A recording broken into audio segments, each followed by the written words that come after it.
राज्यात एकही पाकिस्तानी नागरिक हरवला नाही। जेवढे पाकिस्तानी आहेत ते सर्व सापडले आहेत।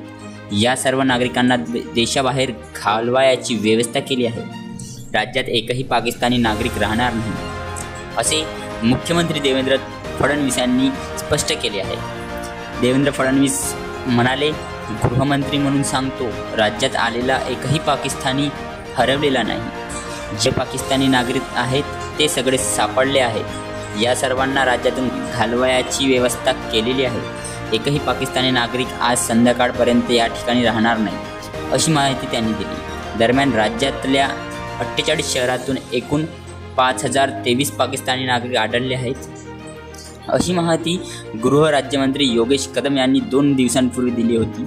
यात नागपूर शहरात सर्वाधिक 2458 पाकिस्तानी आढळलेले असून ठाणे शहरात 1106 पाकिस्तानी नागरिक सापडले आहेत, तर मुंबईत 14 पाकिस्तानी नागरिक आहेत।